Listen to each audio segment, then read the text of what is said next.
Welcome back to Jedi Enclave. I'm Daniel. I'm Chris. And I've got some bad news to all of our friends and fans at home. There is practically no Star Wars today. No, That's not our fault.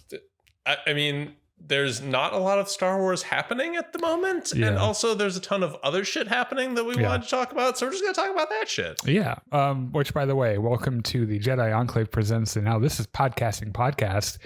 A podcast where we're talking about Star Wars, and then when there's Star Wars to talk about. But then when we're in a weird, Star Wars void doldrum, we talk about other nerd stuff that we like. And tonight, so first of all, Rings of Power. Yeah, Rings of Power season finale. This is in no particular order. This is just. I have no idea what order we're going to do this in. It'll be in some order. Joker, Folie, Deux. Yeah, we just saw that. Just minutes ago. We have thoughts got about home. it. Yeah. Penguin episode 2. Penguin episode 2 and Agatha All Along episode 4. Yes. And while you're here, if you could give us a like on Facebook, follow us on YouTube and Twitch, and join us on Discord. And then I think next weekend we resume our Buzz recap. Okay. So sounds good. That'll be Game of Thrones season 7? Yes. Right? Yes. Okay. Sorry, I just got a text from my partner. They did not place at their marching band competition. So sad. That's all right. You'll get over it. So yeah, that's where we are. We will be reading comments as we go along. So please, chime in with your thoughts and your, whatever the fuck, whatever you want to do. Yeah. And if it doesn't personally annoy me, I might read it aloud so that our tens of fans can hear it. All dozens of them. Yes, I don't know what is happening with my iPad right now, but it is freaking the fuck out. I don't know why everything is blue. Just work with it. I'm gonna put that away and not worry about it anymore. I'm just gonna put it out of mind, and hopefully our stream is fine. So what are we starting with? Let's start with Rings of Power. Rings of Power. Because I want to make sure we give due diligence for Rings of Power, because it had the season finale, so that's kind of a big deal. You know that they're by the way, like Amazon is gonna announce fairly soon that they're renewing for a third season. Which I think is interesting, because this is one of those shows that people love to hate online, but I think plenty enough people are watching it.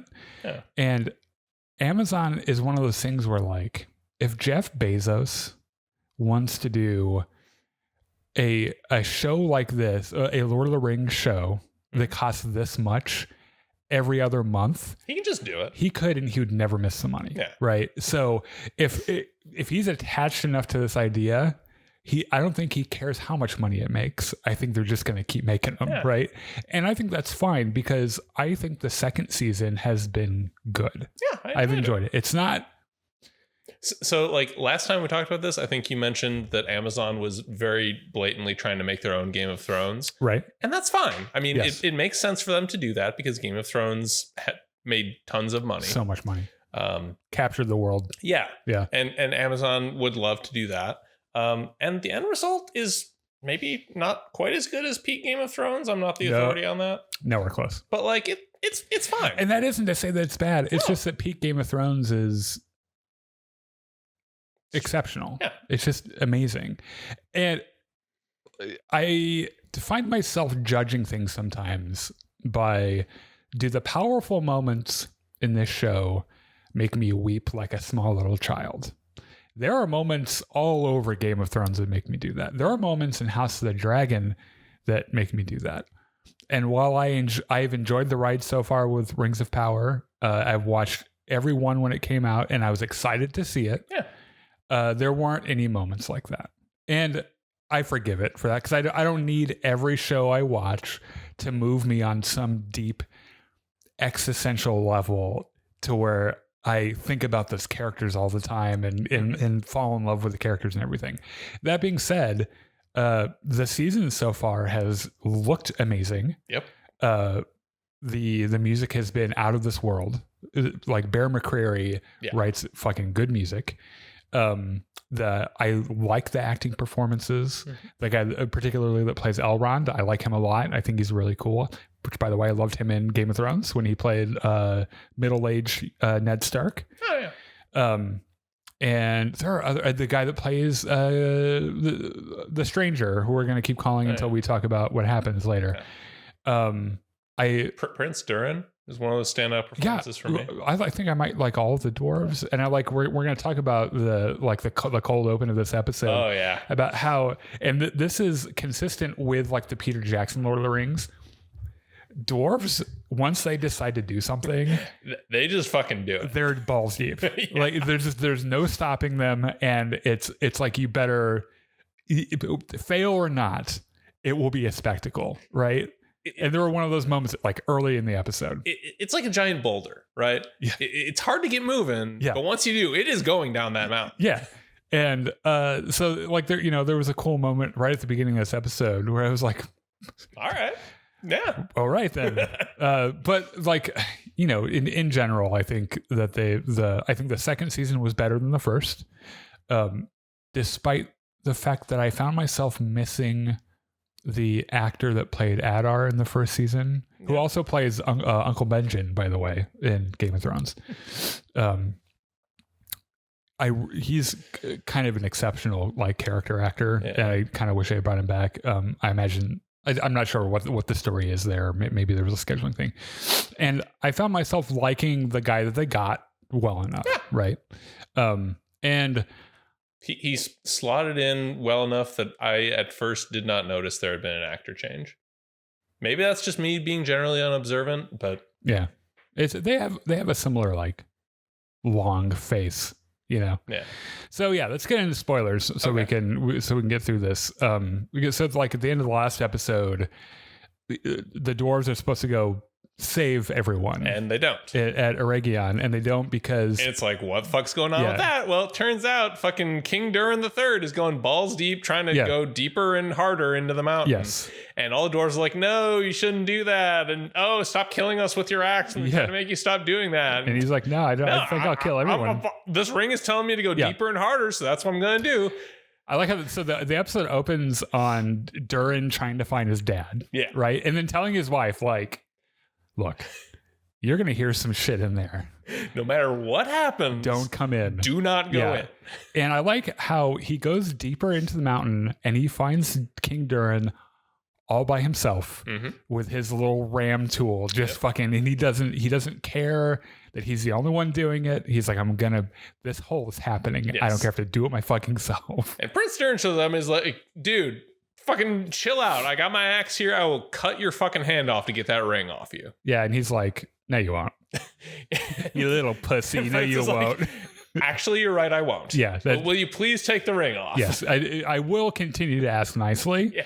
And we'll see where that gets us.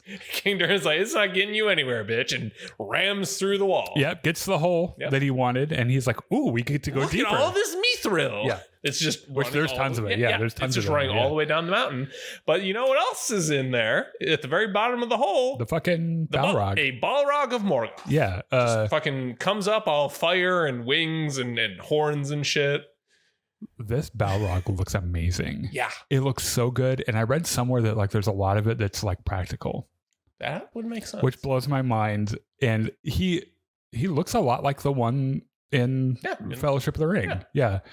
And I think this is the moment facing this fucking hell spawn from the deep where King Durin is like, oh, you know what? Maybe I fucked up. Yeah. He looks down at the ring and then he's like, Durin, you son of a bitch. And he's like, I'm going to take this off now. Take this off? That is your problem now. Yeah. The king is dead. Long live the king. Which, by the way, he's like, you know what? I can't fix this. No. But you're not going to be able to say I didn't try. Takes his axe, fucking runs right at the Balrog. Jumps off the cliff. And it's like, that's exactly what a dwarf would do. Yeah. The dude was like, fuck it. I'm going airborne. See you fucking later. And the Balrog immediately kills him. He's like, fuck you. And he just kills him. Knocks Prince Durin out of the hole and senseless. Yeah. Which, by the way, fucking Godspeed, King Durin. You came to your senses in the end. This is all technically your fault. This is all your fault. Yeah. But what a way to go. Yeah. I love that shot of him just flying in slow motion at the Balrog with his fucking axe. Because that dude knows. He's like, oh, I'm about to die. But you know what? I bet everyone standing behind me thinks I look so fucking badass. And you know what? He does. Yeah. He looks fucking cool. Mm-hmm. So yeah, thus the end of fucking King Durin III. He calls his son the king. Mm-hmm. And it is an exceptionally emotional moment for, I guess, the now King Durin, which we find out later at the end of toward the end of the episode. His ascension might not go as smoothly as everyone hopes. But he, his wife comes in here at some point, right? Yeah. She's like, I know you told me not to come in here, but I do my own shit. She drags him out. And I like how that fucking whip comes up, just like in Fellowship of the Ring. And I thought just for a moment, maybe, I don't know, there'd be some kind of thing, and it's really cool. I really enjoyed it. And I like how this immediately, the dwarves are like, well, so first question. Can we plug the hole and just keep it down there? Yeah. And never look for Mithril again? Mm-hmm. And he's like, I don't know. And I don't know how everyone who hears about this incident isn't like, I'm leaving this fucking mountain. Because it's just a gaping hole in the wall. Like there's nothing stopping that thing just from coming up. Well, in their defense, it is a hole that is much smaller than the Balrog. For now. Yes. I assume that he can make it bigger. Probably, yeah. But like for right now, the Balrog is probably busy, Balrog. At least temporary. A Balrog of Morgoth. And do you think that they're eventually going for like a head-to-head, like Sauron versus the Balrog? No, because I think the Balrog is on Sauron's side. I mean, they're both. You think they had like a chat before? That's why he went to the mountain. Maybe he went down there real quick, maybe. And he's like, "Hey man, what's up?" Well, I mean, they're both former servants of Morgoth, so I figure they've got some kinship there. I never realized, this is proof that I'm not like a huge Lord of the Rings nerd, but I didn't realize that the Balrog wasn't just a crazy, creature that just ran on impulse. Like it's a thinking like agent and everything. Intelligent creature. Yeah. That's kind of neat. So, so let's see. You want to go to the east for a second? Check in. Well, let's go to stores. Let's go to where do we leave these guys? The Stewards and the Harfoots are hanging out, and the fucking Dark Wizard shows up. Yep. And then the stranger shows up. Yep. Stranger comes in. The village is all dark and deserted, and the Dark Wizard is like, dark hey. and full of terrors. Yeah. Dark Wizard is, hey, what's up? So, I know your name. Yeah. And I know a lot more about you than you think, actually. I know where your stick is. Uh-huh. I know what your name is. Mm-hmm. Turns out, I think we knew each other and we've had talks and we're buddies. Yeah. I'll tell you all about that shit. And he's like, just fucking come chill with me. Yeah. And he's like, oh, your Hobbit buddies are safe. They're completely fine and totally safe. Then the one idiot guard walks up with a knife to their throat, and the stranger's like, he doesn't look very safe. Perfectly safe. And this leads to a confrontation between the masked dude, the Riders of Rune or whatever. Yeah. And I can't tell if this was supposed to be staged, where they're supposed to have the Dark Wizard kind of save the Hobbit guys a little bit, so he seems a little bit more benevolent. Yeah. Or if the writer's like, I'm so fucking tired of wizards, fuck you guys. I feel like it's the second one, but I've been wrong before. Yeah. So the Dark Wizard knocks the fucking riders around and they all leave, so the hobbits are fine. And then he's like, look, I saved your hobbits. Yeah. Now we should go replace Sauron. And he's like, wait a minute. Because look, I was on board up until that point. Yeah. I don't want to replace Sauron. I want to kick his ass. Yeah. And he's like, well, yeah. We'll kick his ass. We'll kick his ass and then we'll take replace him. Yeah. He's like, no. I don't want to do that. I think we need to talk. you're missing the point of this. It's making me upset, I think. And the Dark Wizard's like, well, I think you're missing the point, but also rocks fall, everybody dies. Yes, all your friends die, goodbye. Don't call me, I'll call you, bye. Yeah. Pretty much he's like, when you're ready to stop being an asshole. When you're ready to stop being a little bitch. Yeah. By the way, I think I saw some people wondering if this is Saruman. I think it's supposed to be. Is it? I think so. Because he doesn't have the same stick. Well, I mean, sticks are fungible. Well, they're not, though. That's what we've learned, right? Like, I think you have to have the same one all the time. Maybe? I don't know. Look, I paid very close attention every time Tom Bombadil said anything in this show because I'm in love with him. I think he's amazing. Yeah. And I'm pretty sure that the stick finds the wizard and then they're like married for life. Okay, fine. They never, they're monogamous. Yeah. So rocks are falling. Stranger's like, no, don't fall. Oh, he does a fucking lifting rocks thing where he's like, look, bitches, I have the force. A couple of the rocks. There's our Star Wars tie-in for this episode. By the way, there we go. Yeah, a couple of rocks do kill some hobbits, but it's not anyone who has a name, they don't really care about them. Honestly, they're better off probably. And then, like in the aftermath, the hobbits are all like, all right. Well, our home was just fucking destroyed, so I guess we're going to go be migratory now. Thank you for saving those of us that you did save, Grand Elf. We're going to go. Bye.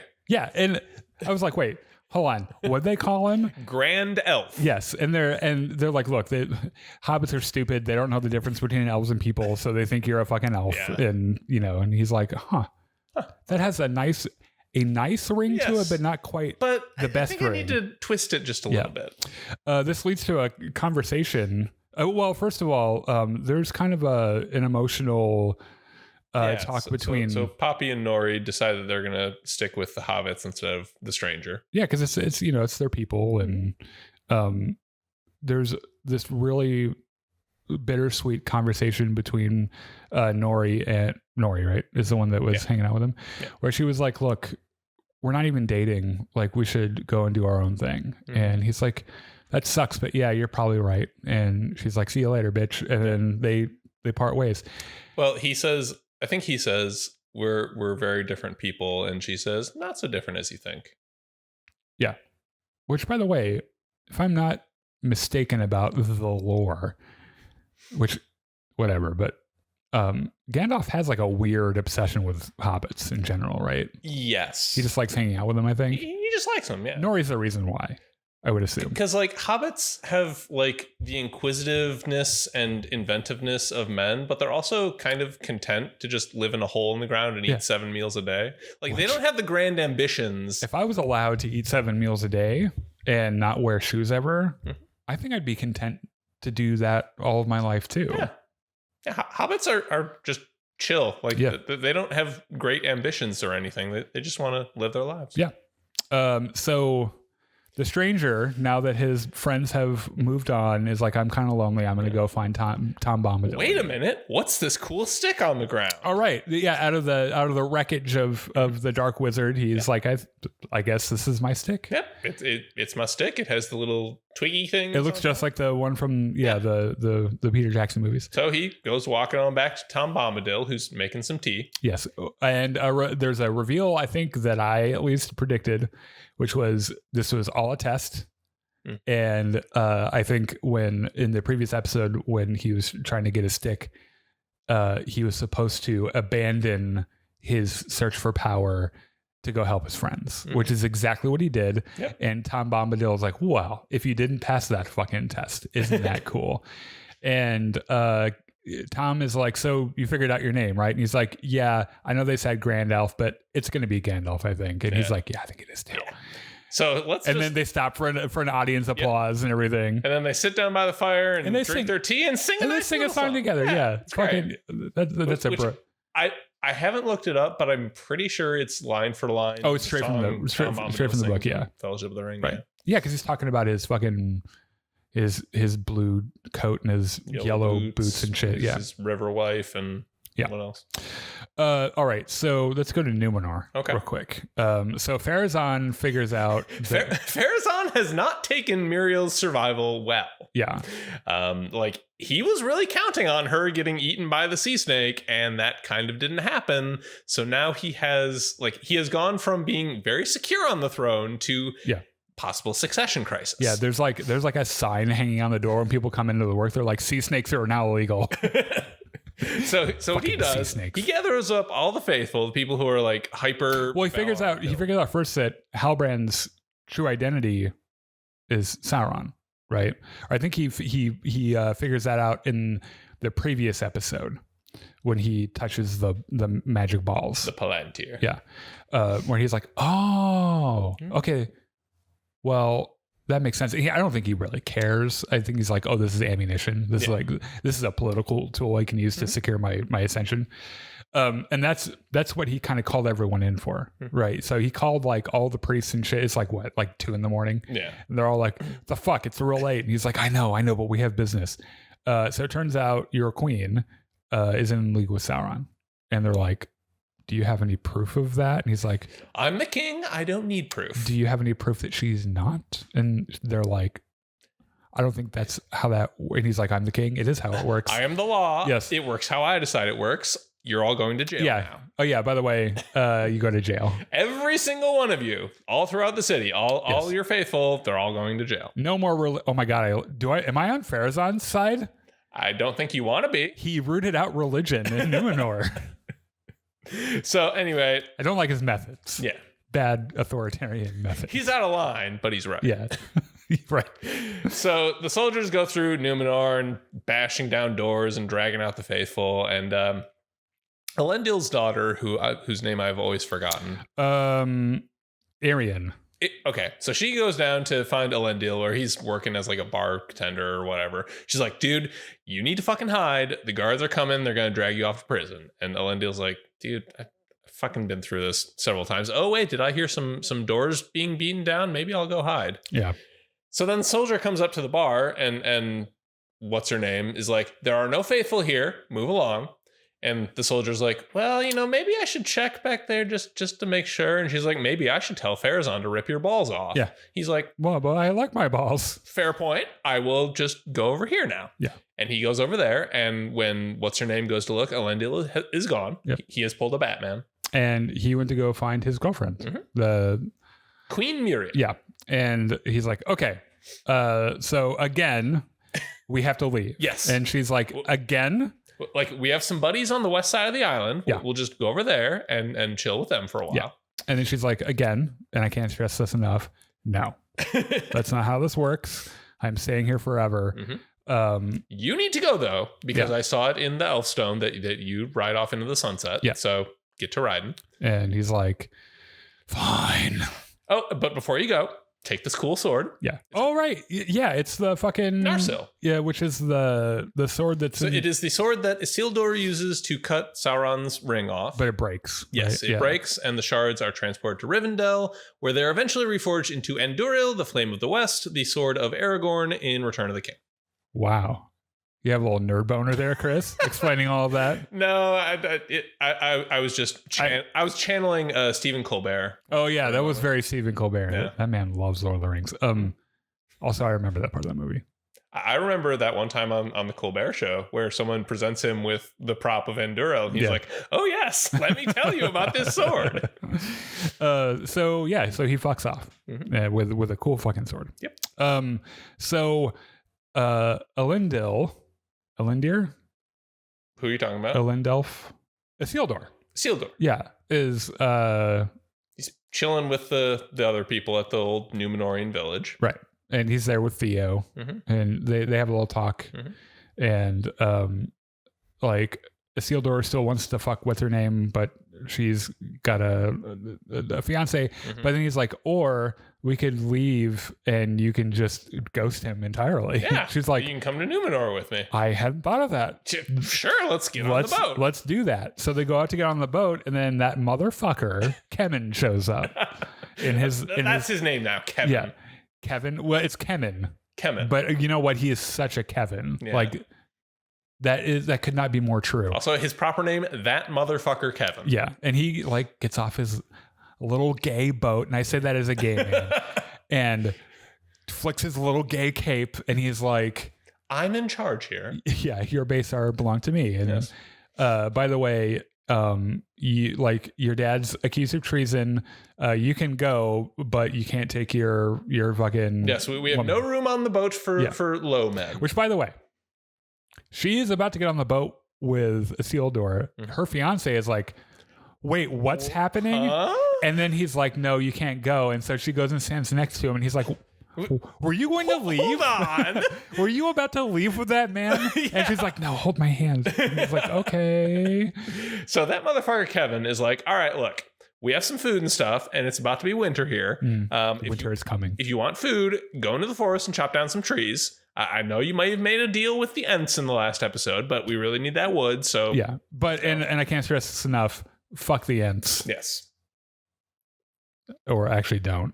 I don't even want to think about what kind of offspring that would. Well, I mean, the Ents have the Ent wives. Yeah. So they make presumably very slow wood sex. Do you want to move on? Well, I'm just thinking like someone's drawn art of that. Yeah. Because it's the internet. 100%. Yeah. Yeah, let's move on. I don't want to think about that ever again. Trees boning. Yeah. A lot of wood. Yeah. Okay. So in Eregion, Yes. everything is on fire. Things are not going well. Everything's very on fire. Yes. Also, Celebrimbor not having a good day. No. So Celebrimbor is up in his workshop where everything's on fire, and Sauron has like shot a couple of arrows through him in like some non-fatal, non-lethal areas. Yeah. So like he's got one in each leg, he's got one in each shoulder, and Sauron's like, "Look what you made me do. Yeah. Stop punching yourself. Look what has happened to And you. then he takes his entirely hand, because of your own affairs." and then he slaps him with his own hand. He's like, stop hitting yourself. Stop hitting yourself. And Celebrimbor's like, I'm a fucking elf. What? Do you think I'm going to fall for that stop hitting yourself bullshit? Sauron's like, "But seriously, what happened to those rings?" I like how he flicks the one little arrow. Yeah. He's like, oh, does that hurt? He grabs that one arrow and Yeah. tweaks it Yeah. all the way over and then lets it go. I like how also Celebrimbor is like, you know what? Just fucking kill me. Yeah. I'm so over this I am bullshit. so done with you. Yeah. I never should have been friends with you. Yeah. He's like, all right, look, who do you think you are? The fucking Lord of the Rings or something? Like, you think you own those rings, but they own you, and Yeah. one day they're going to destroy you. I like how he says Lord of the Rings, and Sauron's like, ooh, Ooh, I kind of like that, actually. that sounds nice. And then Sauron gets a little pissy and picks up a spear and like stabs Celebrimbor. Because he and, says something pins that him up to kinda- the pillar. He kind of said, I think it was the rings, like one of them will destroy you. or yeah. something. And I'm not really sure if it's maybe Sauron has kind of seen a vision of something like that, or maybe like he senses like, or maybe he knows he can't. I think he's just really irritated. Yeah, he's just at his wit's end. Yeah. He's like, I hate this city. I hate this I fucking know city. you have information that could possibly help me, but I am just so done with your shit, Celebrimbor. Just tell me where the fucking rings are. He spears him on a spear, fucking kills him, and just leaves him there up on the fucking wall. Pinned to the pillar. And then enter Then the orcs, come in, yeah. including Adar's right-hand orc, Glug. Glug. That's what it says in my notes, Glug. So- with a little thing. I don't know, how do you pronounce that? That little thing. I don't know, actually. So Glug comes in, and he's like looking around, like, what the fuck happened here? Hey, wait a sec. Are you Sauron? Sauron flips around and like moves his hair, and he's like, I have been called that before. yes. And let me talk to you about how much of a little bitch Adar is. Yeah. And Glug is like, I'm listening. Yes. And that's how the scene I'm ends. intrigued. I saw someone mention something about how every time someone asks him about being Sauron or something, or what his name is, he doesn't answer. Yeah. And He always says, I have many names or something. yeah. And someone's like, do you think he just really hates that name, Sauron? Maybe. Like how a lot of people hate their middle names. I don't know. So anyway, yeah, he starts pouring that honey into Glug's ear. So Galadriel. Yes, Galadriel is leading the women and children out of town. And of course they get caught by a band of elves. Orcs. Or Orcs, yeah, shit. So she's like, all right, look, I know you're after me. If you just let them go, I will go with you and not even stab any of you. And they're like, well, why the fuck would we do that? Like, why would Adar care about you? And she's like, well, I have 9 reasons right here. Jingle. Let me just pull the bag out of my bra strap and jingle it for you so you can hear these 9 magical rings made to corrupt the minds of men. Yeah. And they're like, okay, we get it. You have the fucking rings. Yeah. So they take her up to Adar. And Adar is shot from behind, like kneeling, leaning on a rock. And looks like he might be praying or weeping or something. So like they let Galadriel go and like toss her sword on the ground, and like Adar puts his hand up on the stone, and you can see that he has Galadriel's ring on. Mm-hmm.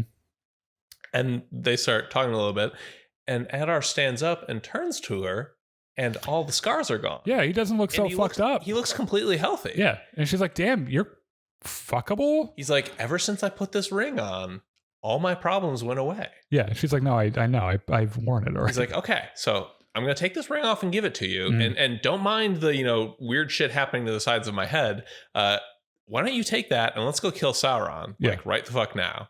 Like, this was always the deal. Like, they would work to, like... It was a massive show of trust. Yes. For him to take the ring off and give it to her. Yeah. And she's like... All right.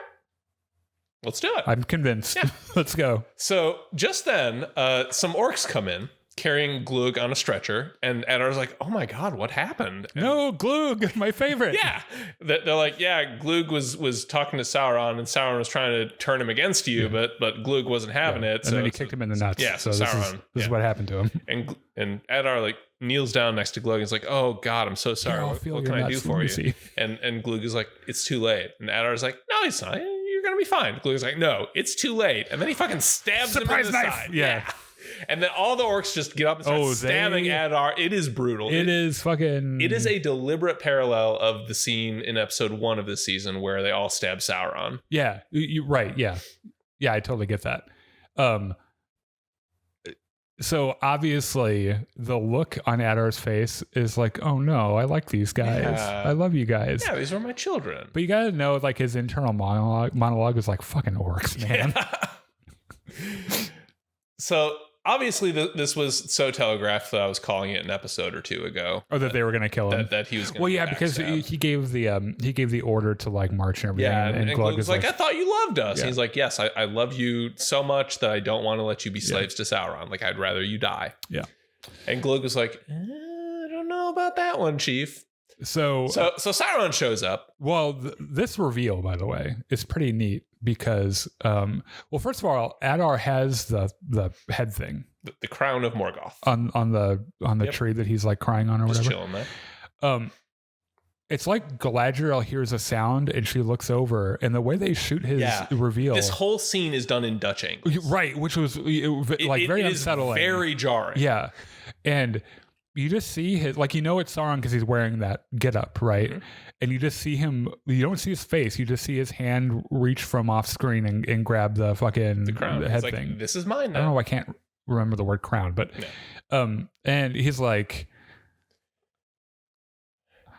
how many people do you know have a fucking pointy crown? How fucking cool is this? And she's like, it looks like it could be used as a weapon against you. And he's like, I know. Ask me how I know. Yeah. And then he's like, okay, so now that Adar is dead, like he's lying on the ground, you've all stabbed him like 30 times. Why don't you go burn a Reggie onto the ground? Yeah. That sounds like a great way for you to spend all your energy. And the orcs like, yeah, let's go burn a Reggie onto the ground. They're like, might as fucking well. Yeah.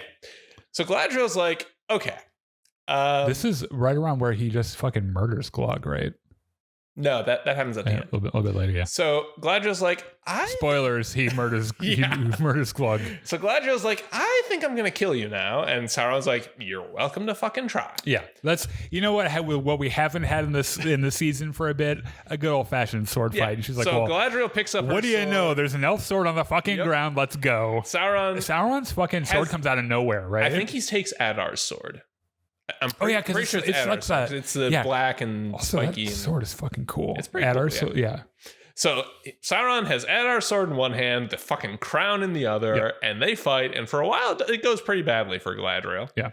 But like she fights and backs him up, and he starts using illusions. So he appears as Halbrand. Where I was like, oh, I'd probably quit right there. Yeah. I'd be like, all right, I'm on your side. And then like they fight, and he ducks behind a rock and comes down, and he looks like Galadriel. Mm-hmm.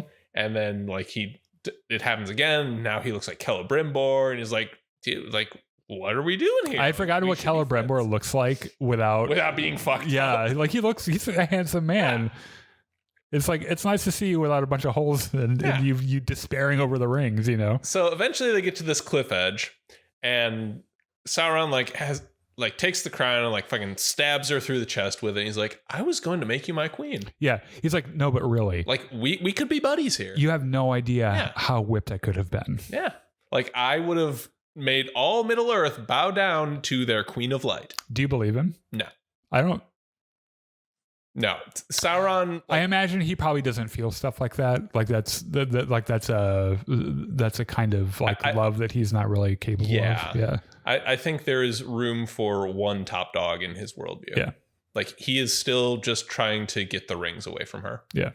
So like he unstabs her, she falls to the ground. He picks up the bag with the 9 rings. He's like, excellent. Jingle, jingle, jingle. Got him.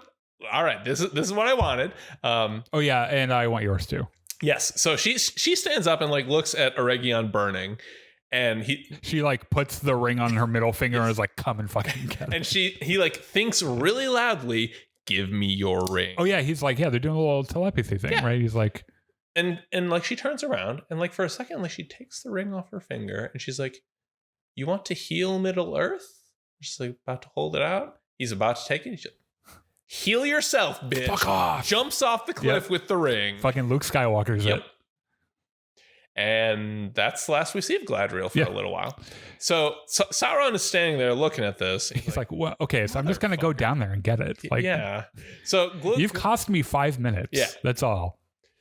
So we're telling this out of order because some other stuff has happened, but Glug shows up and says, like, we gotta get out of here. Like the dwarves. Oh yeah. Oh right. The dwarves show up. Yeah, the dwarves just showed up and they're kicking our ass. Like, we need to get out of here. Ridiculous yet awesome fucking face masks. Yeah. Where they all have epic fucking beards anyway, but they're like, no, we need armor for the beards. Yeah. And so like all their armor has these big billowy beards and shit. So anyway, Glug is like, we need to get the fuck out of here. Oh God, you just stabbed me. Yeah. And Sauron's like, no. Yeah, fuck you. I don't even like you. You're all gonna get down there and keep killing. Yep. Like, go. And the orcs are like, oh, he's not fucking around. Okay, I guess. Let's go. So down in the city that's burning, Eregion. So the orcs have made a nice pile of all of Celebrimbor's scrolls and books and shit. Right. And Elrond and Gil-galad are there. And Elrond's like, dude, don't burn that. The wealth of the knowledge there is beyond your tiny fucking brain to understand. Literal millennia of knowledge accumulated by the greatest craftsman to ever live. Yeah. Like, please don't burn that. And they're like, well, joke's on you. We can't fucking read. Yeah, and they just set fire to it. Set it on fire. And Elrond's like, son of a bitch. I thought it was pretty poignant, actually, that like the king, I think the king or Elrond, or maybe both of them, were like, dude, just kill us. Like if you really want to fuck everything up, just kill us, but like don't. Well, there's also a nice shot of Gil-galad as he's being led through the street by the orcs, of him like rotating his ring to kind of hide. So they don't understand what it is. So they don't realize what it is. Yeah. So Elrond and Gil-galad start fist fighting the orcs, and the orcs are like, no, we're not supposed to kill them. Just restrain them. And like somehow Arondir is there. Like, I don't know how he survived. Well, I think they captured him. Well, he got stabbed. Oh, right. Like, he got stabbed pretty good. I thought he was dead. Yeah, Adar fucked him up. Yeah. How did he not die? I'm not sure. I'll have to look that up. Maybe it's in the behind the scenes or something, but maybe Galadriel's like, and you're healed. Yeah, because that's all they'd have to do. It would be that easy. I don't think Galadriel was even there, but anyway. So she could walk in through a plot hole. Yeah. So things are not going well for the elves. But look, the dwarves showed up. Yep. And the dwarves have their fucking crossbows and they're shooting all the orcs, and they have their axes and they're hacking them up, and everything's going better than expected. Yeah. So Elrond and Gil-galad just sort of look over their shoulders and say, hey, is that fucking Galadriel falling off a cliff? Oh my God. Yeah, they're like, oh. Well, shit. Maybe we should go. We better go check on her. I think she fell off a mountain. So they go find Galadriel, and Gil-galad starts using his ring to heal her, and is like, wait a minute, she got stabbed by the crown of Morgoth, like that wound is not healing. That it has some real dark shit going on. Some bad juju. Elrond's like, I really didn't want to do this, but you know, she has this ring, so let me fucking. It's the one thing that could convince Elrond to put that ring on is to save Galadriel, which, by the way, probably was somehow Sauron's idea in the first place. Could very well be. Like, we'll find out in 2 seasons. He's like, oh yeah, that. It was all according to my design. So Elrond puts on the ring, and he and Gil-galad together heal her. So Galadriel wakes up a little distance away I'm pretty sure this is what eventually becomes Rivendell.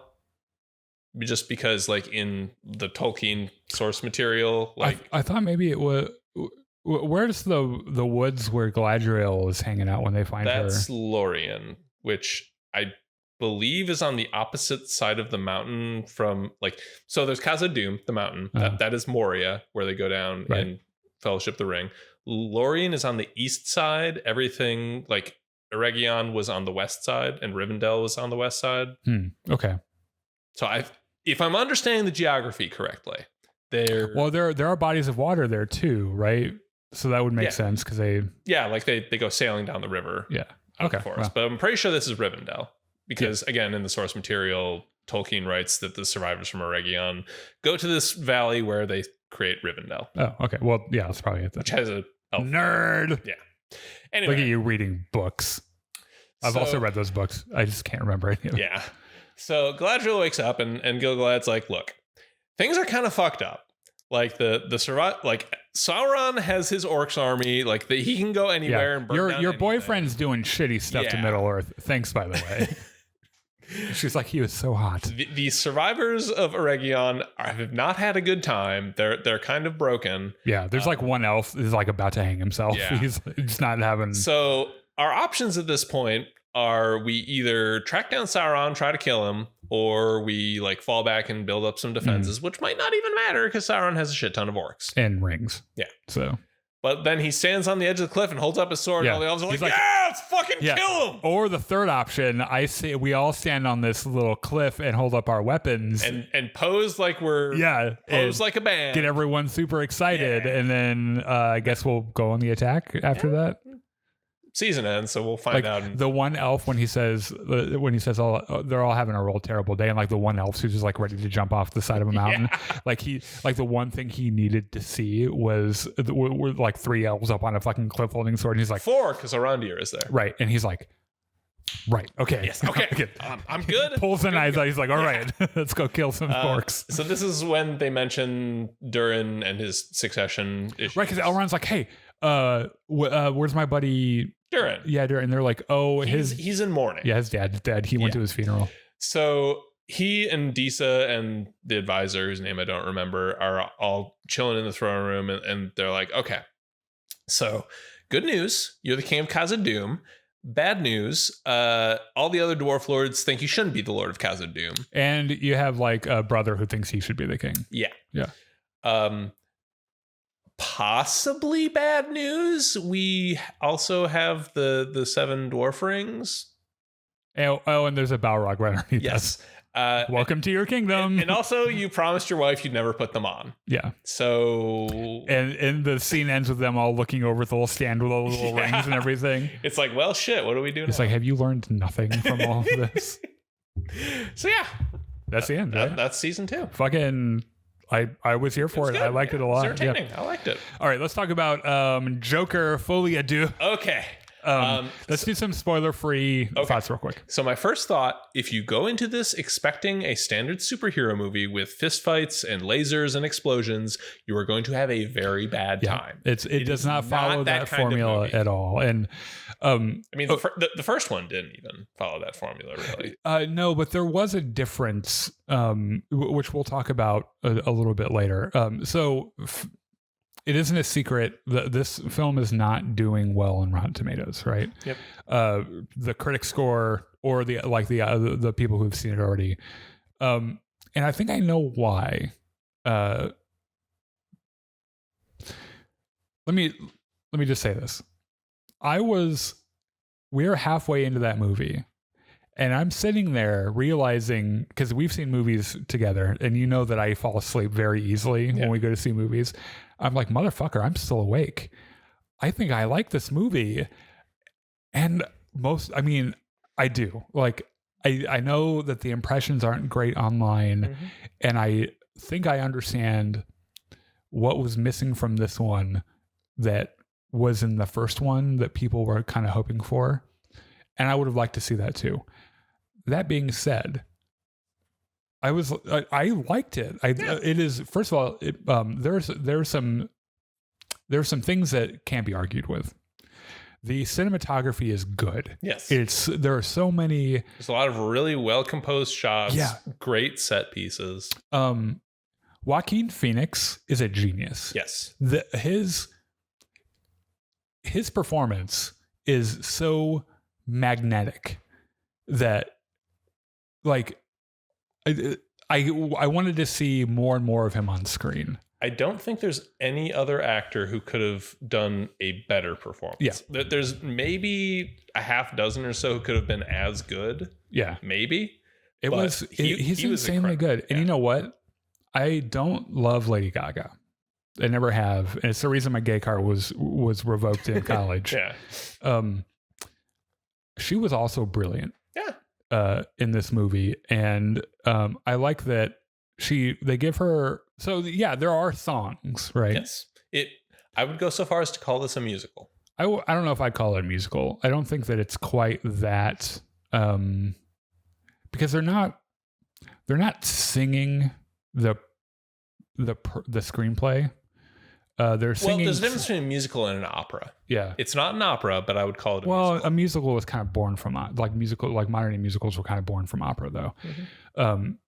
They sing songs, but it's like most of them I feel happen in the broken psyche of Arthur Fleck. Yes, and this is the point that I was making with this.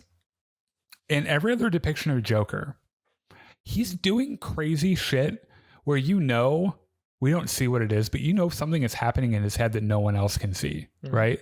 And that's what I kind of saw the songs as, is like we actually get a glimpse into Joker's mind. An awful lot of the songs are like that. Some of them we are meant to believe is actually him and Lady Gaga singing to each other in real life. I liked the songs they picked. They picked good songs for it. Yep. They could have cut one of them probably, I think. And it would have been all right. That brings me to my major criticism of this movie, which is that it is slow. Yeah, the pacing is slow. Yeah. It's a little boring at times, especially because there aren't those explosions and lasers happening. Yeah. So if you go into it with that understanding, I think you can have a pretty good time. Yeah, I had it. I mean, it's not. It is not as good as the first one. Okay. And so let's get into some spoilers real quick. And we'll probably jump around a little bit. Like this isn't going to be in any certain order, like the events. So in the first film, what really grabbed me about that movie was like the first 2/3 of it, like the first two acts. I was like, okay, I get what they're laying down. It's very artsy, and it moves a little bit slower than superhero things usually move. And then the last act of that film is a masterclass on rising tension and having it just explode at the end, and then mayhem, right? And like particularly the last 10 or 15 minutes of that movie, when I saw it in theaters, I was on the edge of my seat. Like, what the fuck is happening? And the sequel kind of felt like it was gonna do that. It was trying to, I think. And then it didn't really. Yeah. Like there is so this whole story kind of revolves around Arthur Fleck answering for the crimes that he committed in the first film. 5 murders. Yeah. Technically 6, but only 5. But he doesn't tell anyone until the end, right? Yeah. I like how there are lots of courtroom scenes. And I like how during his closing statement, he's like, oh, and I killed my mom. You didn't need to know that. It wasn't essential for you to know, but like, as long as I'm getting things off my chest here. Yes. And I'll tell you, I smothered her with a pillow. Yes. Also, you probably didn't need to know that either, but it's on my mind. Figured you guys should know. Yeah. But so like he starts off the film, he's in a psychiatric ward. It's not Arkham. It's like it is Arkham. I thought it's like just Gotham. I'm pretty sure it's Arkham. Is it? It doesn't really it doesn't matter too much, but I'm not sure that it is Arkham. Though that it's on an island in the middle of the bay. Right.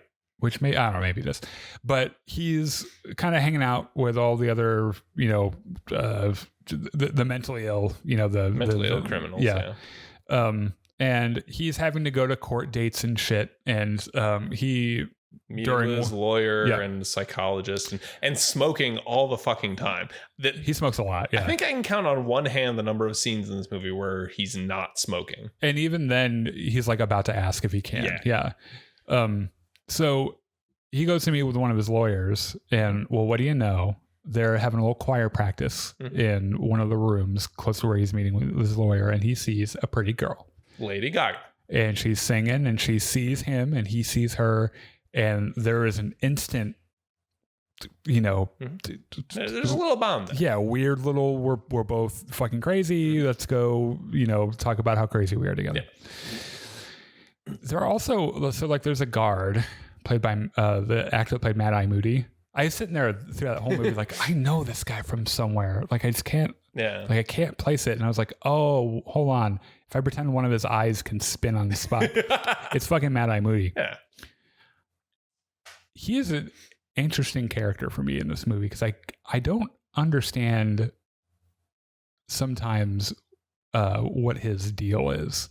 Because there are times when he seems like he's actually like kind of like he thinks Joker's kind of cool. Mm-hmm. And there are times where he doesn't at all. And I was a little confused by it. But basically, this fucking guard just wanted someplace he could sing. Yeah. And he just wanted to be in the choir. So he brings Joker back with him so he has an excuse to go to the choir practice. Yeah. And then they hang out. Yeah. The fucking Harley Quinzel and Joker hang out. And they flirt. And they have a movie night. Yeah. She sets a little cute fire. It is not a little cute fire. No, it like she it nearly sets burns down the entire building. Half the hospital's on fire. But like they run out and dance and kiss and they have a nice little date. Yeah. It's kind of cute. Yeah. Except for all the burning dead people. Except for all the fire. Yeah.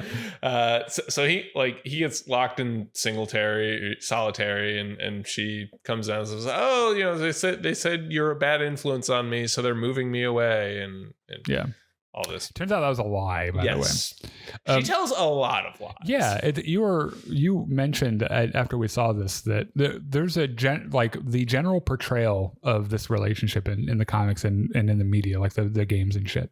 The animated series as well. Right. That like Joker manipulates Harley Quinn. Yes. In fact, she's like one of the intake doctors when he goes in the first time. So there's this weird love triangle in the Batman lore where Harley Quinn is completely obsessed with Joker and loves him to bits. Joker doesn't really feel anything for Harley, but sees that he can use that. He's a sociopath or a psychopath. Yes, and he is completely obsessed with Batman. Right, and is probably in love with him. Yes. The number of jokes he's made about Batman like fucking him, I'm pretty sure he's into it. He is in love with Batman. Yeah. Batman doesn't like either of them. No. He just wants to punch them and put them in prison. I'm sad about my parents. But I'll never love anyone. Because of that relationship is so twisted by Harley Quinn's completely unrequited love and Joker's complete manipulation of that. This movie turns that completely on its head. Yeah, and we find out at the end why, I think. Because this isn't the Joker that we think he is. Yeah. Right? So let's get to the point. There's a big twist at the end of this movie. First of all, Arthur Fleck fires his lawyer and represents himself with a southern drawl for some reason, with full clown paint and everything, right? And it's fucking hysterical. It is great. And they bring in one of the characters from the first film, the small person that Gary Puddles, who he kills the other guy in front of and then lets him go. This actor, by the way, gave perhaps the best performance of the film. Yeah. Which is saying a lot because there were a lot of good performances. He fucking killed it. Yeah. I felt really bad for him because he gets on the witness stand and talks about how just witnessing that murder fucked him up so much. Also, I just remembered, and we should probably mention this, Harvey Dent is in this movie. Yes. And he is such a little priss. Like the dude, you can tell he's like some young hotshot lawyer, and he's like, he's got this one in the bag and everything.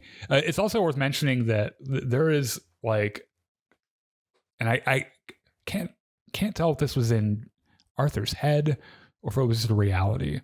He's got like a fan base. Yes. And it's maybe in his mind it's larger than he thought, or it is actually kind of like, I think it's actually pretty big. Yeah, it's like that weird thing where like when a new serial killer is discovered and like there's a whole like flock of women who are like, fuck me please. Yeah. It's like that kind of thing. And they all show up in his court appearances, and it's like he's got his own fucking roadies and shit, and so Arthur at the end of this trial, the jury is reading the guilty verdicts, and then a fucking car bomb explodes and blows up half the courtroom. Well, before that, he in his closing statement, it's like he breaks free of his psychosis and is like, "No, I killed these people, and I'm sorry that I did, and I can't I'm insane. Do this anymore. Right? Like I'm not the Joker. I'm just." Yeah, just a guy that the system failed, pretty much.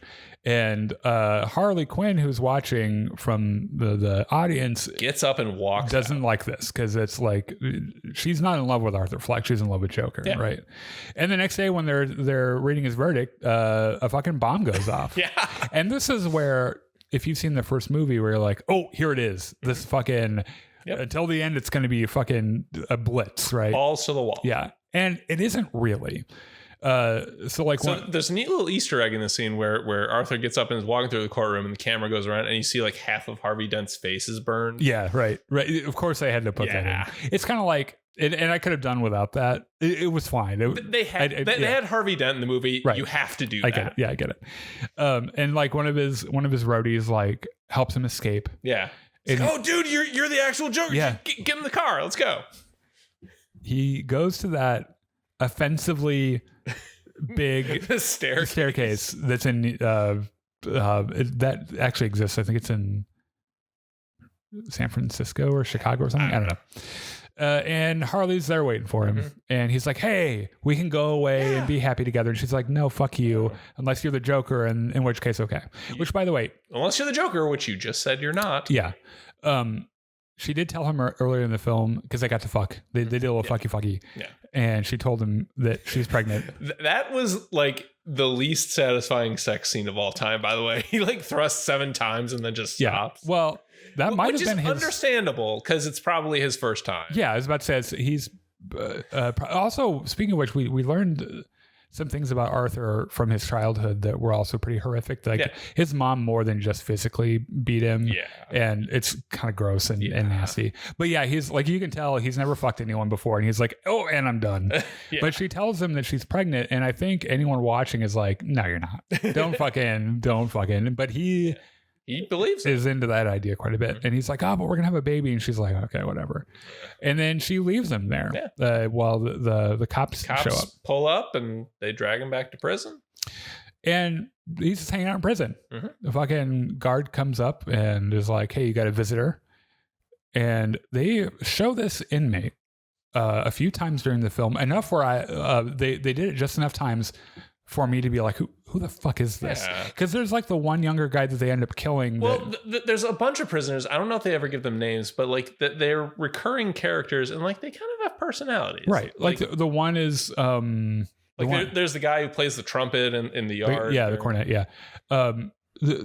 There's the one guy that is like tricked into asking Arthur if he'd kiss him. Yeah. Which of course he does. Just full on. Because he's like... Why the fuck? Like, you've never been kissed before? Like, that's so sad. I'll fucking kiss you. I'd like, what the fuck? And which, by the way, he carried with him until his death. I think that because there was a moment where like he's watching Arthur on TV and he like brushes his lips with his fingers, and it's like, So you were into that kiss. Because Arthur was like, fuck it, I'll give you a kiss, whatever. Sure. And just fuck. I'm sure everyone would be like, oh, woke DEI, blah, blah, blah, blah, blah. But it's like, he's like, you know how what is really sad about this is you've never been kissed. So I'm just going to fucking kiss you. Yeah. And there's this other guy who's always at the back of the room watching Arthur. And I noticed in one of the scenes, and I think you're supposed to even immediately see him, but like someone moves out of the way and he's sitting back there staring at the back of Arthur's head, right? Yeah. And so while he is being escorted to this visitor at the end of the film, this guy comes out of nowhere and is like, hey, I thought of a really funny joke. You a joke. Yeah. What did the psychopath do to the clown? He stabbed him in the gut. Stabbed him in the gut 7 times, and he stabs. Fucking Arthur Fleck is mortally wounded. Yep. Just gets stabbed a whole bunch of times. And fucking falls over and dies. Now the focus of this shot is on Arthur dying, but in the background you see this guy cut a smile into his face, and this is kind of a huge twist and kind of a huge reveal that I think anyone who understood what they were doing in the first Joker saw this coming, because you might have noticed like the time period that they're in. It's like the 70s or something, like early 70s. And if you're thinking, well, you know, Batman is supposed to be like more of a present day kind of a thing. The age for Joker just wouldn't really work out because he'd be like 70 years old or something, right? So I think most people who were like paying attention to the first film were like, you know what's probably going to happen is like this is going to inspire what ends up becoming the Joker. Modern Joker, yeah. And I think that's because this is a younger guy, like he's probably early 20s. And he fucking, while he's laughing maniacally, cuts a smile into his face, out of focus behind Arthur Fleck, and he just fucking dies. Yeah. And you know what? This one thing, I was like, well done. Like, I like that actually, because what a huge fucking risk. This movie is so incredibly confident in everything it was doing. Yeah. Like if for nothing else, I respect it for that. For good or for worse. Yes. Yeah. Like The script was written very deliberately at the very deliberate pace it was at. Yeah. All the musical scenes were very meticulously constructed to create the very specific effects. Like you are meant to see that this is all happening in Arthur Fleck's very damaged psychosis. And sometimes not being able to tell what is happening and what's not happening. Yeah, like there's one of these courtroom scenes where he starts singing, like picks up this stool and just bashes Harvey Dent in the back of the head. Yeah, and you see there are moments like that where you're like, oh shit. Like that came out of nowhere, and that's fucking like that's like one of those jolting moments where you're like, that's very effective. But like this is the closest to art that you're ever going to get in a superhero movie, I think. Yeah, I bet Martin Scorsese probably likes this one. I think people were expecting everyone in the streets, Joker, chaos, explosions, guns, standing on the fucking cab, surrounded like in the first film, and it's not that. But knowing what we know now about the fact that Arthur Fleck isn't who ends up being the Joker apparently in this universe, like of course it wouldn't be that. Yeah, it's going to be that guy at some point, and I really wish that they had made it Barry Keoghan. Because so in Matt Reeves' Batman, there's a deleted scene with like Barry Keoghan's Joker. And I think that they could have tied it to the Matt Reeves universe. But the thing is that the second, because first I have an ungodly crush on Barry Keoghan, by the way. I would have noticed him immediately. And I would have been like, Joker, that's fucking Joker, right? So yeah, I think people people wanted that big ratchet, big finish at the end, and it isn't. It's a much quieter, much more intimate end, but it's risky as fuck. Yeah. And they took a big swing, and you know what? I think some of the swings they missed a little bit. But you know what my policy generally is? We need to reward when Hollywood takes risks like this, and not when they play fucking safe Zack Snyder bullshit, like bad bullshit. That's what they did for the first Joker. They took this huge fucking swing, this huge risk, and they knocked it out of the fucking park. And when they take risks, they're going to have some. There are some that aren't that great. Yeah. And like, this is not my favorite movie of the year. No.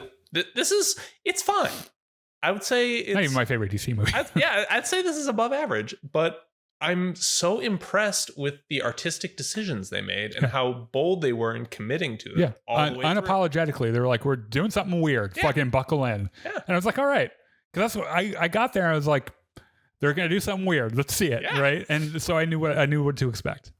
So I give it 6 out of 10. I give it like, six and a half, somewhere around there. All right, let's move on. Agatha? Agatha All Along. Agatha All Along. It was Agatha All Along. I love this. I fucking love this show. Yeah, it's great. Before we get into this, Heartstopper season 3 premiered a couple of days ago, which Joe Locke is one of the like stars in, and it is such a sweet, innocent, wholesome show about gay boys who like each other that it just makes me so happy. And it's one of those things that I wish had been around when I was a teenager, because had I had seen gay relationships as they are portrayed in Heartstopper, I would probably be a little less fucked up now in general. Just the general acceptance. And like they both have parents that accept them, and it doesn't focus all the time on their trauma. There's conflict, but it's just so wholesome and it's so British, but which is fine. Like that's not a bad thing.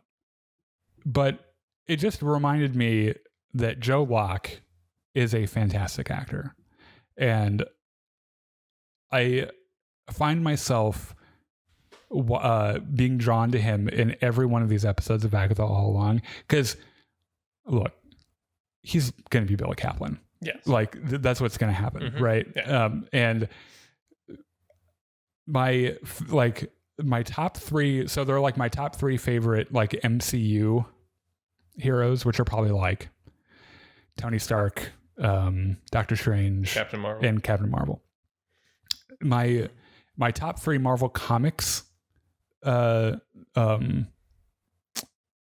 characters are Captain Marvel, Doctor Strange, and Billy Kaplan. Okay. And so like I am ready for Billy Kaplan, and I was so excited in WandaVision because we knew it was him. Yeah. Well, they didn't call him Billy Kaplan; it was Billy Maximoff. Yeah. Billy Kaplan's origin in the comics is very strange, and it's all over. We're the not place. getting into that. So I what I'm saying is I'm so happy to see him in the show because he does such a good job, and everyone does a good job. Like you have so many legendary actors. Like it's hard to have a bad show. I don't know how they don't. Like, I don't know how they have scenes with Patti LuPone where she doesn't just demolish everything that's happening, and like she's such a legendarily amazing like stage actor, and she maybe this is because she's so amazing, knows when to kind of melt into the background and let that is a skill that really good actors have, that they know when to just kind of rein it in and let other people have the spot. And then when it's her moment, it's her fucking moment. You're like, oh my God, it's Patti LuPone. All right. I guess that's the spoiler. We can get it. Yeah, let's get to spoilers. Okay, so Sharon's dead. Yes. Who's Sharon? Well, she's dead. That's what she is. Yeah. By the way, Teen is digging a hole. Yeah, they're gonna bury her, right? Yeah.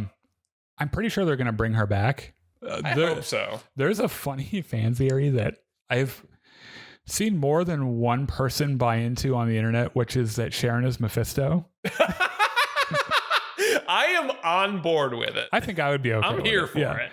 But if you remember, Sharon was the stand-in for the Green Witch. So now, no magic powers. She just liked to garden. She liked plants, and she just wanted to go to a party. And she was just drinking a lot of wine. She did not deserve to die. Nope. I love her. She's fucking precious. So yeah, they're just gonna bury her. Yeah. And then they realize that, wait a second, we don't have a Green Witch. We kind of need that to go down the road. So what the fuck are we going to do? By the way, Agatha is like, no, let's just go. We're fine. Everything will be fine. She tries to turn and walk down the road with this She flicks her cape twirl. Yeah. Like she does this once. No one's following her. She's like, no, but seriously, let's go. Cape twirl. Yeah, you can tell like this usually works. She has practiced this cape twirl before. Yes. And they're like, okay. No, but seriously, can we have a green witch, please? Yeah. Also, like one of them is like, okay, I want to get out of here. But I know that we can't go back and I don't want to keep doing what we're doing. So maybe we build a house right here and this is where I live because like this is fucking insane. Yeah. Right. So their idea to fix the problem of Sharon dying. Let's just call in a new witch. Just conjure a new fucking witch. So Teen breaks out his spell book and Agatha starts chanting in Latin and they all... I like how Agatha's like, does anyone have a spell book? And fucking Billy Kaplan, who that is, like pulls his... He's like, oh, do I have a book for you? Yeah. I guess all magic is just in Latin. Like nothing, no magic existed before the Roman Empire. Probably. Yeah. So they're chanting and then they like toss... Like they have this human outline on the ground. They all toss in an offering. That they do with leaves and shit. Yeah. It looks really fucking hilarious. And they toss in and like mention what they want out of this witch. And yeah. So like Patti LuPone is like, let's make sure that she's fucking competent. Yes. She's like the best in her field. Yes. And like Potions Lady wants her to be pretty. Like she's like, don't make her fucking ugly. Yeah. And then I can't remember what Rockstar Lady wanted. Doesn't matter, but they all... Agatha wanted to make sure that, or one of them wanted to make sure that she wasn't annoying, which I thought was really funny. Like, just make sure she's not annoying. So they finish the spell. Nothing happens for a few seconds. And like, what, did you read it wrong? Like, what's happening? And then an arm breaks out from the ground like a fucking zombie. And fucking, who should dig themselves out of fucking Sharon's grave but Aubrey Plaza? Fucking, April from from Parks and Rec. She's like, hey guys, what's up? I'm Rio. And Agatha is like, oh my, of all the fucking witches, why are you here? Of course it's you. Like, fuck this.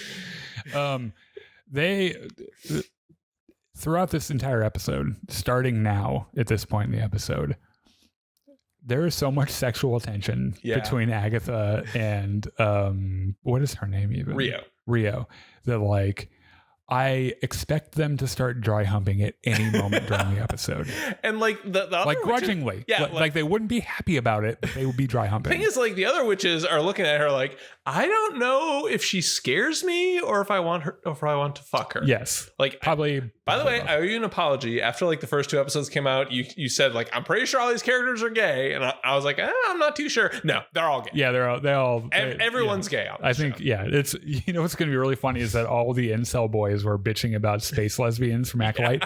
And if this show fucking ends with a group witch scissor orgy just to piss everyone off, I'm fucking... I'm sure that would actually be Katie Hahn's preferred ending for the show. Oh, sure. Just like be specifically because it would piss everyone off. Yeah, and then she seems like that. And then like Joe Locke's like just for posterity, like writing about it in his little journal. Yeah. So they go walking down the road and they come up to a house. And Alice Wu is like, I'm not going in there. She turns around. Yeah, fuck that. Back. That looks like a house there from the 70s. I don't think so. And she walks down the road and the same house is in front of her. Yeah. She's like, well, fuck. That's one of these. So they all go into the house. And as soon as they walk in, they're all in incredibly 70s up rock star outfits. So like Joe Locke is like Mick Jagger, right? I guess, yeah. Agatha is very obviously Cher. Okay. In fact, she and Rio are both wearing these stunning, like, I have never seen so much side boob. Yeah. In Marvel before. There's a lot of cleavage. Yeah, and I was like, me, a gay man, was like, damn, like, those are some nice titties. I'm just saying, like, goddamn. And then, what's her name? Looks like they all look like famous rock stars from that era. I just can't remember which ones they were off the top of my head. Who was the one with the glasses? Alice. Yeah, she looks like. I'll look it up. It doesn't matter. Doesn't matter. Yeah, they're all supposed to look like rock stars from the 70s. Rock stars. So they're looking around. And this house is very 70s. Yes, extremely so. Yeah. And they're all looking around trying to find the clue for what's going on. Agatha goes into this studio room and Rio follows her in, and they start talking, and Agatha just casually activates the intercom. Yeah. And it's like, so what's going to happen when we get to the end of the road? And Rio's like, well, obviously you're going to betray them all. And Agatha's like, and then what's going to happen? Keep like, going. I'm going to get my bodies. And which was a kind of a crazy, like, you're like, what the? Yeah, is she necromancer? I don't understand what her deal is, because I thought she was a green witch. I thought she like, I don't know. Maybe she can be both. I don't know. But like everyone on the other side of the glass hears. It's like, what? This is, by the way, remember, put a pin in this like, you're going to get your bodies thing, because there is a poignant and kind of heartbreaking one-word line from Agatha later on in the episode, having to do with Billy and everything. I really hope he ends up. I'm going to start calling him Billy, and if it ends up not being Billy, I don't know what I'm going to do. Yeah. It's like that whole time we called Grogu Baby Yoda, and I still call him Baby Yoda because I called him that for such a long time. So all the witches are like, what the fuck? And meanwhile, Billy's like, I'm going to put this record on. And it starts making ungodly noises, and everyone's freaking the fuck out. And they're like, why did you play that? And he holds up the record sleeve and it says, play me. Yeah. And they play it backwards. Yeah. Right. And they all realize, shit, we've been cursed. Yeah. You've put a curse on us. Yeah. Thanks. And they work out that Alice's mom recorded, like, her version of The Witch's Road was altered from the original spell into a spell of protection to protect her daughter from the spell, from the curse. Yeah. Or the curse, right. So they're like, okay, we got instruments here. We need to fucking play the spell. Let's get to it. Okay, so everyone's got their own instrument. Yes. So Billy's got a guitar. Yeah. Rio's playing drums. I don't think Aubrey Plaza actually plays drums. I don't know. Like, she's kind of doing it, but she's being a little ginger about it. Well, the thing is, like, I always get the sense when they do reaction shots from her where she's just like, she's happy. She's just trying to figure out, like, what's going to happen next. Yeah. Where she's not necessarily, she's just there for the ride. You know, she's just there for the entertainment. Yeah. It wouldn't surprise me if she took some time. So Alice is playing piano. Potions Lady has the bass, and Agatha's lead singer. Patti LuPone, by the way, is like, I only play pan flute and like weird little antique percussion cymbals. Toys. Yeah. So like every shot of her, she's playing some different little percussion, like auxiliary percussion. Yeah. And she has maracas. Yep. And then like a triangle and shit. Triangle. Yeah. It's great. It's one of those moments where she's not front and center being amazing. It's just like she's in the back being amazing. And if you look for it and you're like, oh my God, shut the fuck up. Like, you're so amazing. So Agatha starts singing, and they realize halfway through, holy shit, we can see this like hellfire demon up there. That must be the curse. Entirely practical, by the way. If this were any other MCU show, that would have been fucking CG and crunchy and weird. Yep. And it was it was scary, like kind of freaky. You could tell it wasn't real, but like there's it's done well. Yeah, but like practical shit like that, like practical creatures have a certain charm to them where like you don't necessarily care that they look super real. It just you just understand the general vibe of it and everything. And yeah, it was the thing's just sitting up there on the wall like, fuck you guys, I'm a demon. So they sing the whole song and the demon fucking dies. Song's good. Yep. Fucking they rock the whole thing, and it's cool. There is there's a spot before this where like some glass explodes and Joe Locke gets thrown through the window, and then while they're playing the song, he's got like a piece of glass like stuck in his gut. And because he's a sweetheart and he doesn't want to mess anything up, and he doesn't want to be the guy that everyone's like, oh, of course, he keeps it to himself. Another thing we kind of forgot is earlier in the episode, like the curse kind of takes them one by one. Like this demon is invisible, but it's like perching its fiery talons on their shoulders. Yeah, and they have to do like a protection and Alice like grabs Rio's knife and like carves a circle around them while screaming something in Latin, and it makes the demon go away. I like the joke where they ask the potions lady, like, "Well, are you just gonna live in that circle?" And she's like, "Yeah, actually, I might." I am. Yeah. So anyway, they take Billy out and take him back on the road, put him on. They vanquish the demon, and their way out, the fucking grand piano pops open. Up, and there's the hole. And then Billy's like, guys, I don't feel so good. I'm so sorry. I'm so sorry. I'm about to pass out, guys. So they take him down to the road and like, they're like, okay, potions lady, how do we fix this? And she's like, I need water and moonlight. So she fucking makes. Which, by the way, they pull the glass out. Don't ever do that. No. If you're in this situation, fuck it. First of all, call 911. Yes. Not that you can on the Witch's Road anyway, but if you want with someone with this kind of injury, if you want to kill them very fast, pull that fucking glass out, because that's a great way to do it. So she does her thing, and the wound closes, and he's okay.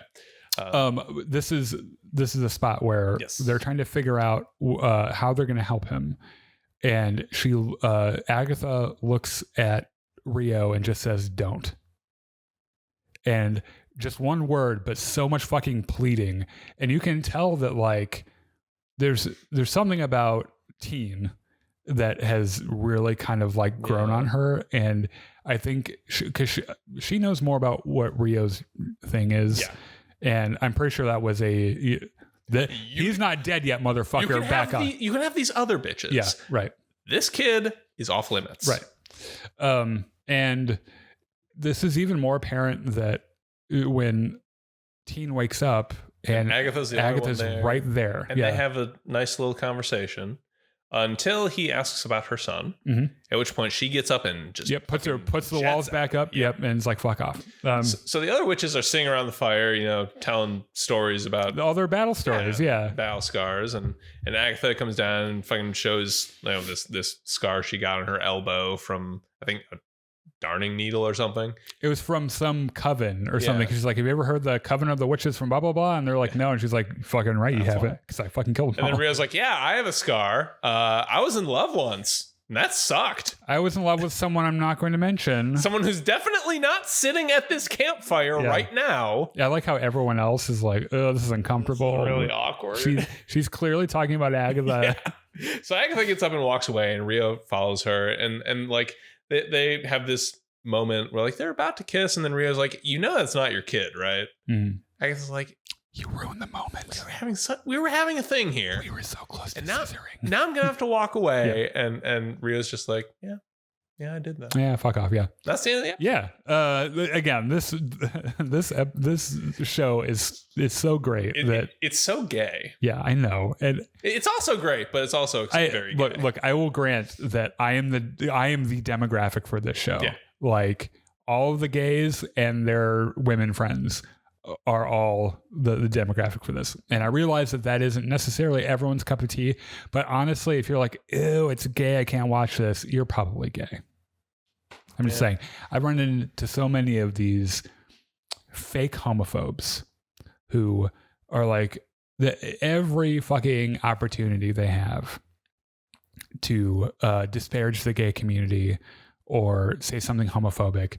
And it's like, motherfucker, you were the first one down at the truck stop on the weekend when your wife is getting groceries, giving blowjobs under the stalls. So shut the fuck up. You're not fooling everyone. It's okay for you to like a gay show. Like no one's going to figure out that you have a secret Grindr account. It's okay. Just fucking enjoy it. Yeah. The Penguin. Let's do this one quick. Okay. Because a good episode. Yeah. But it's out of all the other shit happening this week, probably not the least important. Yeah, I'd say so. So we find out that Sophia is truly a crazy. Yes. Serial killer. Yeah. Would be in prison if not for money, probably. Money, and B, she's a mafia princess, and C, has some legitimate mental issues. Yeah. By the way, female serial killers are exceedingly rare. They are insanely rare. Almost all serial killers are white men who are between the ages of like 18 and 35, I think. Yeah. Or it might be a little later in life than that. It might be like the 30 to 50 range. That sounds more accurate, actually. And that's like 99% of all serial killers. And when you go by rarity, women serial killers are exceedingly rare, and black serial killers are very rare. Like it's crazy how this one weird thing that as a culture we've like has come as a weird divergent thing is so attached to like just white dudes. right? So anyway, it's kind of neat though that you know, she's apparently a legit, you know, serial killer. Yeah. She has a weird relationship with her therapist, who I think might want to give her the fucky a little bit. I think so. But he's got a light thing that triggers some incredibly traumatic memories, and she freaks the fuck out. It looks like the red eye on the Cylons from Battlestar Galactica. Yeah. So I like, so far what I like about this show is that this is just the Penguin having a plan, and then the plan starts crumbling and he's like trying to put fires out, right? Because that's what this episode is. So like he's transporting the Maroni, the Falcone's drug operation is moving out of town. And the Maronis are going to come in. Yes. So he's talking to the Maronis saying, hey, you can ambush this convoy and take all the stuff. Here's what you do. I'll be in the back car. Do not shoot that one. Yeah. But you can get all the rest. And the first problem with this plan is like... He shows up, he's about to get in the back car, and someone higher up the chain says, hey, what the fuck you doing? Get in the truck. Yeah, you're in the front car. It's like, God damn it. And he's like, and you can see he's like, shit, how am I going to make this work, right? And he does. That's the thing about... the thing I like about this version of the Penguin is that he adapts very quickly. Where like he can kind of like tell when the hit's about to happen, so he gets up from his seat to go tell a joke to someone in the back, and that way he's not sitting in the front seat when they shoot the driver. The driver gets shot. He pulls out his gun, immediately shoots the other two guys in back, and he's like, okay, they don't know that I'm in on it. Like the Maroni guy comes in, he's like, whoa, no, I'm with you. Like, just we're friends, remember? The driver's like, you fucking traitor. Who's not dead yet. So he shoots him. Damn it, fuck off. So he gets out of this. Has the wherewithal, by the way, to read the battlefield immediately and notice that the Maroni guys are gonna like they're not doing well. So he kills one of them in front of another key player, so that it's like a Snape thing, right? Where like he's keeping his double cover, right? And he's like, in the dialogue later on, that guy was like what's his face would be fucking dead if it wasn't for Oz. Like, you know, he's kind of the hero of the fucking moment. And everyone's like, really? I didn't know you had it in you. Sophia like contacts an old detective who was on her dad's payroll and is a drops addict, and is like, hey, I want you to do this thing for me. Find this one dude who this was an inside job. Find out who it was for me. Right. And like the killing of her brother, by the way. Yeah. Find out who killed my brother. He's like, well, I don't really want to get involved. He's like, here's some drugs. He's like, oh, I love drugs. Oh, yes. So he goes out to find this out. She gets called to the mansion in the middle of the night right after this hit happens. And she walks in and they're all talking about the money. She's like, dude, the Maronis are fucking dicks. Why can't we just wipe them the fuck out? Do you think that's a little like the extreme? Well, the money doesn't fucking matter. What matters is that they disrespected us and they got away with it. Yeah. I like how they're just like, sit down, little girl. Yeah. let the boys figure this out. Yeah. She's like, I'm going to hang all of you. Yeah. Fuck you guys. So like she gets out of there and Oswald follows her out and is like, well, you know, you were kind of right. You know, I think we could work together. And she's like, are you trying to manipulate me? You trying to use me a little bit? And he's like, no, I would never, no, of course not. They have a little party, right? It's the wake. Funeral. Right. Yeah. So, brief side note, like Penguin gets a phone call, goes out to see his mom. Like she's apparently not doing well. Like her dementia is acting up. She was out wandering, and it's real sad. He tells a little story about her to Sophia during the funeral. And very expertly lies and makes her believe that his mother has died years ago. Yep. This is a very big weakness of his. Like you can tell, he really loves his mother. His mother is a liability for him. And the smoothness that he tells that story and that lie, he's really good. Yeah. And because I was like, what do you mean I get it. You don't want anyone to hurt your mom. Fantastic. What's this actor's name? Colin Firth. He's fantastic. So good. Yeah. Well, what's crazy is that he's so good with all of that prosthetic. and like hobbling around. Right. With this. Yeah. So they go to the after party, the funeral after party. So Penguin's plan is he's going to frame. Oh, okay. So hold on. This fucking detective that they hired, just instead of gathering information and writing it down in his book, just takes one of the Maroni guys from the hospital, kidnaps him, puts him in the back of his car with his morphine still drip, hooked up to morphine, and shows up to at the wake. He's like, hey, Sophia, I got your information. Doesn't look around to see if anyone's looking. Just opens. He's like, look what I found. And they're like, you fucking idiot. Yeah. So she's like, okay. All right, we can salvage this. Bodyguard, stick him in the basement. Yeah. And make sure no one sees you. You need to get the fuck out of here, you crazy fucking guy. And so they lock him up in the basement. And then Penguin knows something's up. And he's able to overhear a couple things, and he knows that they've got a Maroni guy down in the basement who's going to probably finger him for the So his betrayal. plan to move himself up the organization, he wants to frame one of the higher ups for killing the brother. Berto, yeah.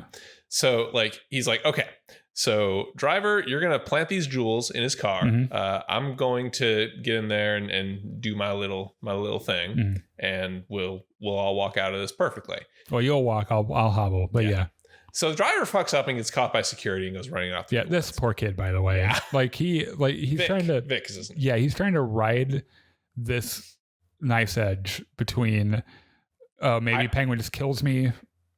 Maybe I get rich and I don't know what the fuck I'm doing. Also, maybe I kind of like him. Like he's weirdly like I don't know. He's kind of a very fucked up parent. Yeah, like he's a weird mentor figure. Yeah, like at one point they had a party in Penguin's apartment, and Penguin tries to set him up, hook him up with hookers. Yeah, set him up with this cam girl. Yeah, that is actually really funny. He was legit trying to be his wingman, and Vic fumbles it completely because he's incredible. He's like probably 18 or something. He doesn't know what the fuck he's doing. Yeah. So don't ever talk to cam girls. I'm kidding. So Penguin figures out that this guy's in the basement. Like he lets this slip to some of the higher ups in the Falcone. He's like, oh yeah, I'm in on the plan. So what about the guy in the basement? And they're like, what the fuck are you talking about? So our basement? Yeah. So they go down there, like lead Sophia's bodyguard out, and they're fucking talking to her about it. And Penguin goes down there. Is like, okay. He wakes him up, fucking smacks him around a little bit. What did you do? Yeah. When they tell you who killed Alberto, you need to say Nick Vitti or whatever. It was Doug Stamper from House of Cards. Yeah. Doug Stamper. Like, can you say that? It's like, yeah, Doug Stamper. All right, gotcha. So he's about to leave. He realizes, wait, shit. Like he gets a call from Vic saying the Jules operation has failed, and he's now running around the grounds, hiding behind a tree. He's like, well, shit. I guess we can't frame Doug Stamper. So, hey, guy chained to the bed, you gotta die now. So flicks out his knife. I hate to do this. Yeah, I hate to do this, but business is business. Yeah. By the way, the Maronis had sent Penguin to save this guy and like get him out of there. Yeah. So they're probably not going to be too happy with him. Well, they don't know that he. Yeah. But he can just be like, someone fucking. Well, they know that he failed at least. Yeah. So like. The Falcons find this dude dead in the basement. They're like, all right, lock down the grounds, fucking find whoever had the knife. We gotta put him away. Yeah. So Penguin, in brilliant scene, finds himself standing in line next to the guy that he's trying to frame. Yeah. And like he picks a fight with him, and they go after each other. Like, and one of the bodyguards pulls him off of him. Yeah. So like they keep searching, and they find the knife in Sophia's bodyguard's pocket. Not Doug Stamper's. Yes. Right. So like Penguin was trying to plant it there, and in the confusion it went in the wrong pocket. So Sophia's like, No. This was purposeful. Really? He absolutely, because you can see when he does it. He puts it in his breast pocket. Oh. Like, think about it. This bodyguard was one of the few survivors of that thing. Oh. So it would make sense that he was the guy on the inside. Oh, yeah. Because he was one of the very few that made it out alive. Yeah. Okay. Yeah. Yeah, that makes sense. He just fucking in a brilliant bit adaptation. of improvisation. Yes. Yeah. And they find the knife on him, and of course he has no idea. He's like, the fuck? Like, I didn't fucking do it. Yeah. Like, why would I? And the boss just shoots him dead. Yeah. Well, because Sophia's going to fucking ice him right there. Sophia's about to shoot him, but the boss is like, I'm going to shoot you. Yeah, No. fuck you. That was my And then he's like, nephew. okay, Sophia, I know you're under a lot of stress right now. I think maybe it would be best if you just went to Italy for a little while. Just get you out of the Fuck city. out to Italy, clear eat some your spaghetti. mind. Yeah. Everything will be fine. And she's Drink like, some wine. you know what? Maybe I will. Maybe I just need to get out of this city for a little while. So they've assigned Penguin the duty of burying the body, of course. So, which means he's delegated. Vic. He's delegated to Vic. Yeah. So Vic is digging this hole and dumping the bodies in. And Penguin, he's like about to get out, and Penguin's like, "No, get the fuck down in that hole. Lie down next to those corpses where you belong. Yeah. You miserable fucking failure." This, by the way, is a scene. It's an important scene for his character because Penguin is not a good guy. No. And sometimes, like at the end of that first episode, when they needle drop fucking Dolly Parton and they're having their little moment together, you can't help but think, oh, that's fucking cute. Right? They are mafiosos. Yeah. Like there are no good guys here. Yes. Penguin is just our guy. And he will kill anyone if it means getting to the top. Yeah. But we saw how quickly the plan changed from this guy's going to help me frame Doug Samper, or whatever, Doug Samper, to I need to kill this guy right the fuck now. Right. And then on the other side of that coin, also, I think feeling an obligation to get Vic to understand, like, there's one way you win this game, and it's by being like me. Mm-hmm. So, like, unless you want to be in the ground with these fucking guys, get with the program. Right. And the last scene, there's a conversation between Sophia and Sophia's Penguin. down in the family crypt looking at her father, her mother, and her dead brother. Mm-hmm. And Penguin comes down and she's like, I'm not going to Italy. I'm going to take out all the motherfuckers above me in the pyramid and I'm going to run this city. You want to work with me? And Penguin's like, I thought you'd never ask. His exact fucking line is, let's dance. Yep. And it was like, damn, dude. Because like, so Sophia is obviously insane and dangerous, but her actor's so good that like, I really love magnetic. her. Yeah. And both of them together, that's going to be really neat. That's going to be really cool. All right. I think that's been quite enough. We have gone on more than long So much to talk about tonight. I'm kind of glad we're done, honestly. What is today? Saturday? Yes. Steven says, Joker sucked. I'm sorry. Well, I'm sorry you felt that way. It didn't suck. It was not. It was not fantastic. best, It was not going to change the world, but it's okay. It was fine. Yeah.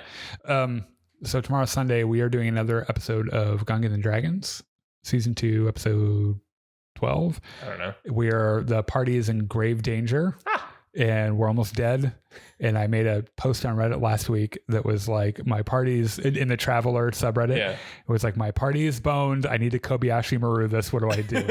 And has like 50 fucking replies and shit. Good for you. That'll be at 7. And then we'll be doing Battlefront and Outlaws throughout the week. So thanks for joining us. And I'll see you later. Bye-bye.